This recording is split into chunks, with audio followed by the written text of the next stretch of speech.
Shri A സമ്പത്ത്, നോക്കൂ, നമുക്ക് ഈ വിഴിഞ്ഞം പദ്ധതി കമ്മീഷൻ ചെയ്തത് മുതൽ അവിടുത്തെ ഓരോ കാര്യവും വലിയ കപ്പലുകൾ വരുമ്പോൾ ഒക്കെ ഇതൊരു വലിയ വിജയമായി ആഘോഷിച്ച ആളുകളാണ് കഴിഞ്ഞ സർക്കാർ, LDF സർക്കാർ.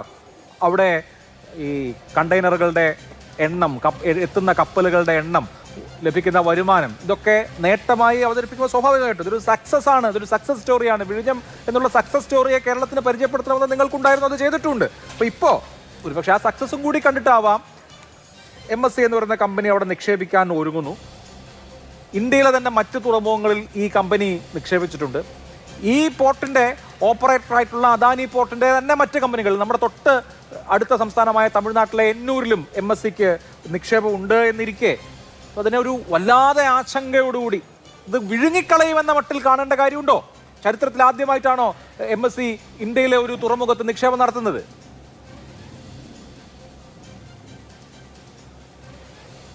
അഭിലാഷ, അങ്ങനെയല്ല. ഇതിൽ ഞാൻ ഈ പറയുന്നതിലും അത് വേറെ വല്ലാതെ രാഷ്ട്രീയവൽക്കരിക്കാനൊന്നുമല്ല ഞാൻ ഈ വിഷയത്തെ സംബന്ധിച്ച്. ഇപ്പോൾ ശ്രീ മാത്യു വല്ലാർപാടം കണ്ടെയ്നർ ടെർമിനലുമായി ബന്ധപ്പെട്ട വിഷയം പറഞ്ഞു. അദ്ദേഹം പറഞ്ഞ ഒരു വസ്തുത നമ്മൾ ഇവിടെ കൂട്ടി വായിക്കേണ്ടതുണ്ട്. Vallarpadam container terminal DP world ഈ ഡ്രഡ്ജിങ് ആരാ നടത്തുന്ന അഭിലാഷേ? അത് കൊച്ചിൻ പോർട്ട് ട്രസ്റ്റിൻ്റെ ചുമതലയായിട്ടാണ് അവിടെ എഗ്രിമെൻറ്റ്.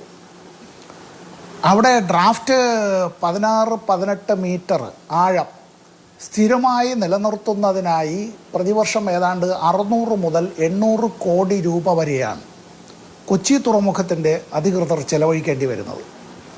നമ്മൾ ഈ അടിയെല്ലാം ചെണ്ടയ്ക്കും പണമെല്ലാം മാരാർക്കും എന്നൊരു പഴയ ചൊല്ലുണ്ട്. ഇവിടെ വാസ്തവത്തിൽ കൊച്ചി തുറമുഖം, കൊച്ചി പോർട്ട് ട്രസ്റ്റിൻ്റെ ചുമലിലേക്ക് ഭാരം അങ്ങനെ കെട്ടിവെക്കുകയും അതിൽ ലാഭത്തിൻ്റെ വിഹിതമൊന്നുമില്ല. ഇപ്പോൾ സാഗർമാല പ്രോജക്റ്റിലടക്കം ഇന്ത്യ ഗവൺമെൻറ് ഇതിനു വേണ്ടി അടക്കം ഇങ്ങനെ കോടിക്കണക്കിന് രൂപ നൽകേണ്ടതായിട്ടുണ്ട്. മുഴുവൻ തുകയും നൽകുന്നില്ല എങ്കിൽ പോലും. വിഴിഞ്ഞത്തെ സംബന്ധിച്ച് നമ്മൾ പറയുമ്പോൾ ശരിയാണ്, അദാനിയുടെ സംരംഭം സംസ്ഥാന സർക്കാരിൻ്റേതായ പണവും കൂടി ചേർത്ത്, അപ്പോൾ അത് നേരത്തെ UDF ഗവൺമെൻറ്റിൻ്റെ കാലത്ത് ഒപ്പുവെച്ചതനുസരിച്ച് നമ്മൾ പിന്നീട് അത് നീട്ടിക്കൊണ്ട് പോവുകയാണെങ്കിൽ ഇത് ഇങ്ങനെ അനന്തമായി നീട്ടിക്കൊണ്ടേ പോകാം. കേരളത്തിൽ ഒരു കാര്യവും നടക്കില്ല എന്ന് പല ആളുകളും അത്തരത്തിൽ വിലപിക്കുകയും വിമർശിക്കുകയും ചെയ്യുന്നത് വേണ്ട. ശരി, ഇത് എന്തായാലും സംഭവിച്ചത് ഇത് മുന്നോട്ട് കൊണ്ടുപോയിക്കൊണ്ട് അത്തരത്തിൽ കേരളത്തിന്, അത് ഇന്ത്യയിലെ തന്നെ ഏറ്റവും വലിയ പ്രോജക്റ്റുകളിലൊന്നാണ്. ഇവിടെ ഇപ്പോൾ ഉള്ള വിഷയം എന്നത്, ഒന്നാമത്തെ ചോദ്യം, ഇത് ഒരു മൊണോപ്പൊളൈസേഷൻ അങ്ങനെ പറയാമല്ലോ അല്ലേ, ഒരു മൊണോപ്പൊളി എന്നുള്ള നിലയിലേക്ക് ഇത് എത്തുമോ എന്നുള്ളതാണ്.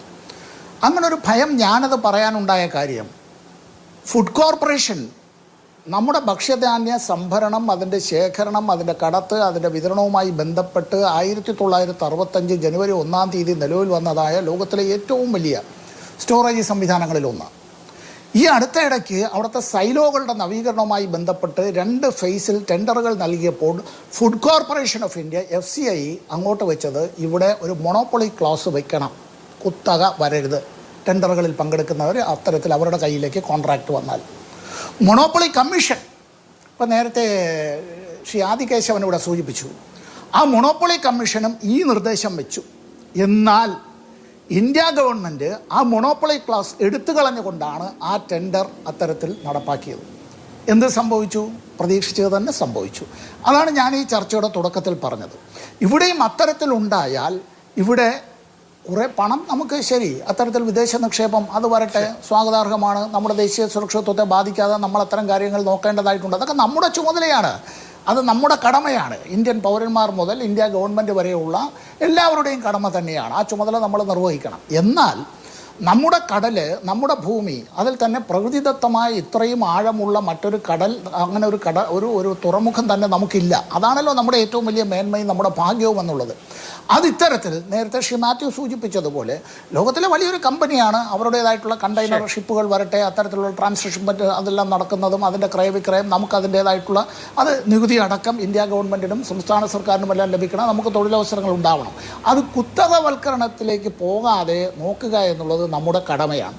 അത് നിയമസഭയിലായാലും പാർലമെൻറ്റിലായാലും മാത്രമല്ല, ഇത്തരം മാധ്യമ ചർച്ചകളിലായാലും നമ്മൾ പല അഭിപ്രായങ്ങളുണ്ട്. ആ അഭിപ്രായങ്ങൾ പൊതുജന സമക്ഷം വരട്ടെ. ഇക്കാര്യത്തെ സംബന്ധിച്ച് നമ്മുടെ പൊതുസ്വത്ത്, നമ്മുടെ പൊതുസമ്പത്ത് സംരക്ഷിച്ചുകൊണ്ട് നമ്മുടേതായിട്ടുള്ള സമ്പദ് വ്യവസ്ഥയ്ക്ക് അതിൻ്റെ വികാസത്തിന് വേണ്ടിയുള്ള കാര്യങ്ങൾ നമ്മളെല്ലാവരും ഒരുമിച്ച് തന്നെയാണ് നിൽക്കുന്നത്.